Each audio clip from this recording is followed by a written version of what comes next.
Thanks to Scott Oxner for being our guest on the first part of the morning show here on WRCO Radio on a Friday, January 31st. We're going to switch gears a little bit, and we've been wanting to fit these in for just a little while here now since we first learned of the Voice of Democracy and Patriots Pen Winners from our area, and we try to do this every year on the morning show, and working with Marge Freeman, local coordinator as well. VFW Post 2267, honoring first, second, and third place winners. And today, first of all, we're going to play back a couple of the speeches from the young people in the area.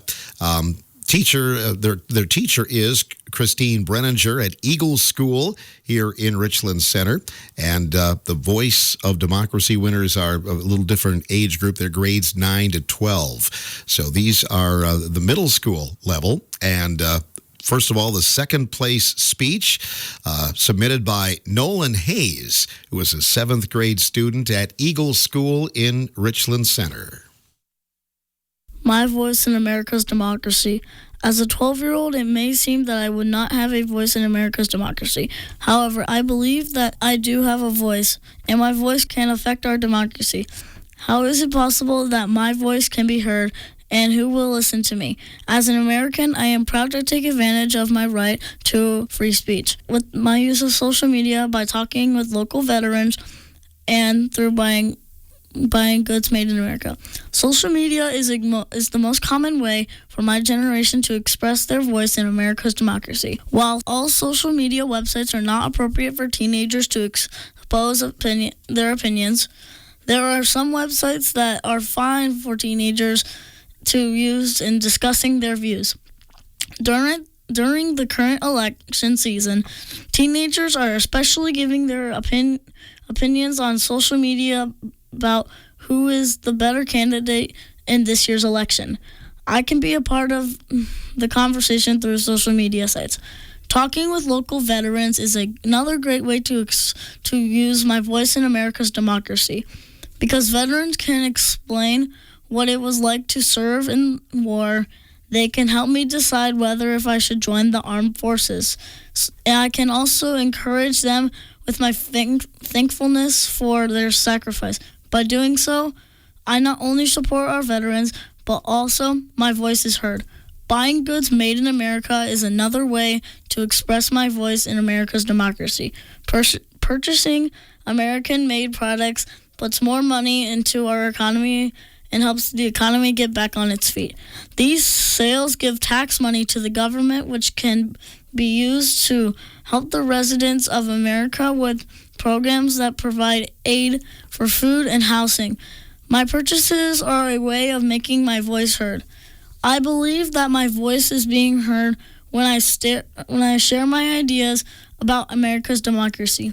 As a 12-year-old, I do take advantage of my right to a free speech in several ways, including through the use of social media, talking with local veterans, and buying American-made goods. Young people like me need to be heard in America's democracy.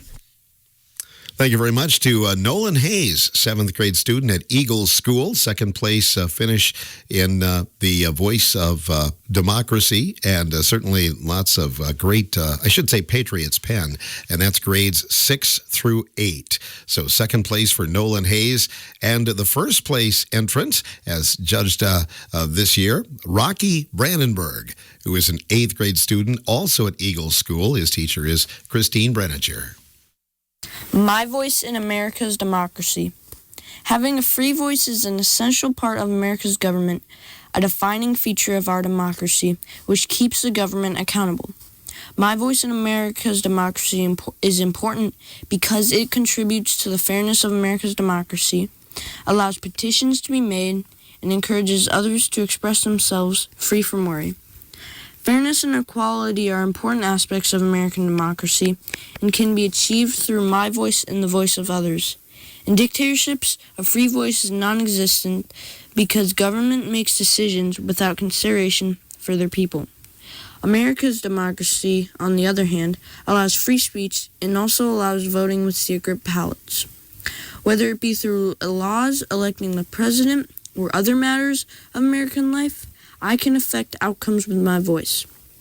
Through social media, peaceful protests, and petitions, I can get the attention of the government and advocate for fairness and equality in all areas of American society. Often, changes are made and decisions reverted because of voices like mine.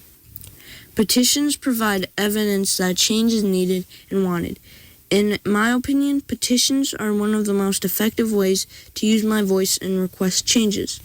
In American history, for example, petitions were used for change during the anti-slavery and women's suffrage movements. Many smaller but still significant changes are made through petitions every day. These petitions are often made on paper or typed on a computer. Fortunately, websites such as change.org have been created to simplify the process of writing petitions. In America, I can express myself in any lawful way without the concern of being punished. In many countries, if I would make a negative statement about a government official, I could be fined or sent to prison.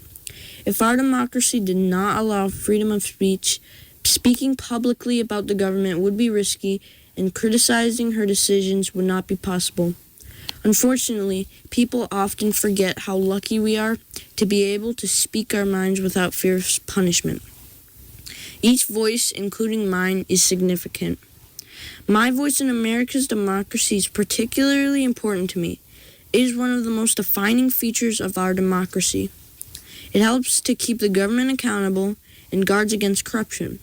My voice is important in America's democracy because it helps to protect equality and fairness for citizens, encourages change through petitions, and gives me power to fearlessly express my ideas. Again, congratulations to Rocky Brandenburg, an 8th grade student at Eagle School, first place winner in the Patriots Pen competition, the 2024-25 theme, My Voice in America's Democracy. Thanks to Rocky and Nolan for their entries. And Jaden Hager, also of Eagle School, finished 3rd in that competition. The Voice of Democracy, as mentioned, grades 9 through 12 eligible for that. The 24-25 theme is America Today, Our Forefathers' Vision. And among the students that sent us their entries, we have a 3rd place finisher, Charles Zellhofer, who is a 9th grade student at Kickapoo High School. And teacher representative is Sarah Wallace of Kickapoo School. So here is Charles' speech. Is America today our forefathers' vision? It seems like a simple question with a simple answer. Yes, we have achieved the goals of the preamble. We have established justice, ensured domestic tranquility, promoted general welfare, and most importantly, secured the blessings of liberty. According to that reasoning, we today are exactly as our forefathers envisioned. However, there is much more to take into consideration, so let us do just that. The Declaration of Independence states that all men are created equal, yet we are so very divided by race, gender, and religious beliefs. There are multiple incidents of black people's medical concerns not being taken seriously. This is due to doctors consciously or unconsciously stereotyping African Americans as having thicker skin or stronger immune systems. This does not warrant such disregard for their health. Even though they are darker in skin, they deserve equal medical treatment rather than the dismissive tone and lighter medicinal doses given by doctors. Another example of racism in society today is the racial wealth gap, from robertsmith.com. According to the U.S. Department of the Treasury, the average white family had $184,000 in wealth in 2019, as opposed to the mere $23,000 for black families. In addition to racism, there remains a fair amount of sexism in our country as well. There is a significant gender pay gap in many jobs, such as doctors, lawyers, and scientists. According to Forbes, in certain fields, men make up to 16% more than women. Beyond discrimination based on physical qualities, there is a staggering amount of religious discrimination. Although the First Amendment grants freedom of religion, many of us fail to recognize that. In spite of all this division our country has fallen victim to, we have come a long way in terms of unity and equality, which is something our forefathers had not foreseen. Many of our country's fathers and leaders have owned slaves. Since then, slavery has been abolished and black people have been freed. They can now own homes, have jobs, and vote. Another group of people to gain a great host of rights is women. Only 100 years ago, women could not vote. 170 years ago, women could not own property. Now, that seems like a long time, but keep in mind the U.S. is only 246 years old. After much struggle, all people have finally gained the rights they deserve. But how we use and interpret those rights has changed over the years as we develop more and more technological advancements.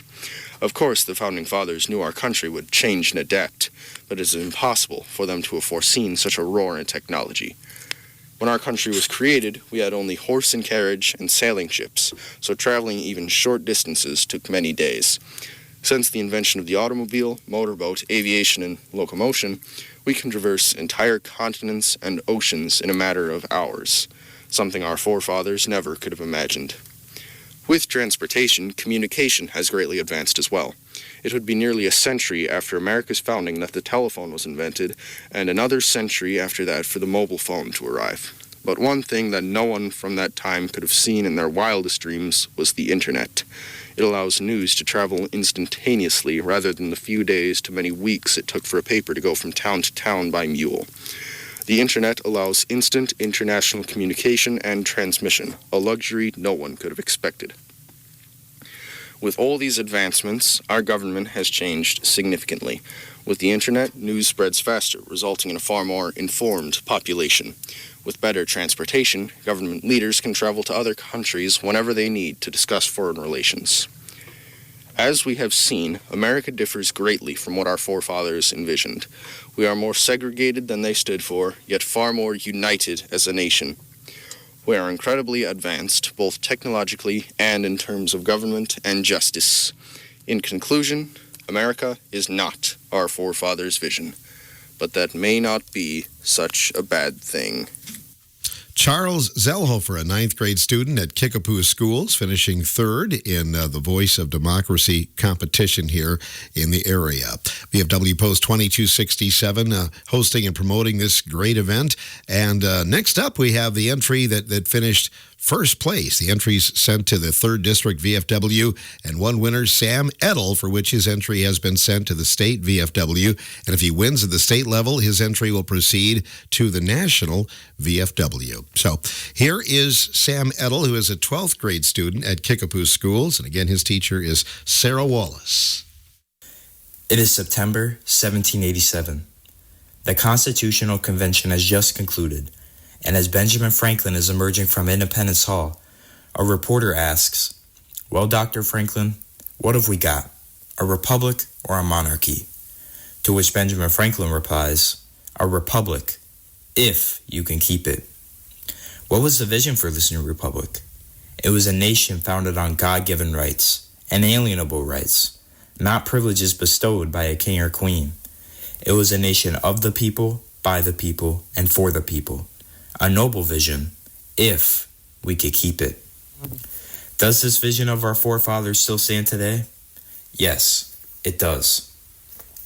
I say yes because I still live in a country called America, a country still governed by the Constitution. But it could easily not be this way. Where would this country be if we lost the War of 1812? If we lost World War I? If we lost World War II? America would be long gone, and gone with it the vision of our forefathers. But battle after battle, war after war, the men and women of our military have kept our nation whole and have given proof that the vision of our forefathers lives on. I am not saying this because this is a VFW speech. I am saying this because it is the truth. But our military cannot keep the vision for America alive on their own. They need help from their fellow Americans. For example, I met a veteran in my community who was a farmer, and he was also a part of the National Guard. When he was deployed to the Middle East for the first Gulf War, it was planting season. If he did not get his crops in the ground, his farm could easily go under. But his family and community rallied together and pitched in to make sure his crops got planted and harvested. I bet our forefathers saw the same community effort when so many farmers were fighting in the Revolutionary War. Everyday Americans serving those who serve, doing their part to keep our republic, to keep the vision alive. Whether military or civilian, every American can do their part in protecting the vision of our forefathers by engaging in our political system, by voting, and by debating the issues that face our nation. I see this in my small rural township during election season. I see members of my community serving as election officials. I see my friend's grandma bringing in a crock pot of Swedish meatballs to feed those officials. I see members of my community voting. I see the vision of our forefathers in living color. I see my fellow Americans keeping it, and it is a sight to behold.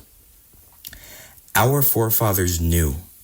They knew that they could have a vision for America and write it on parchment, but it would take Americans to keep it. And that was their true vision. A republic engraved on the hearts of the people. A republic kept by the people.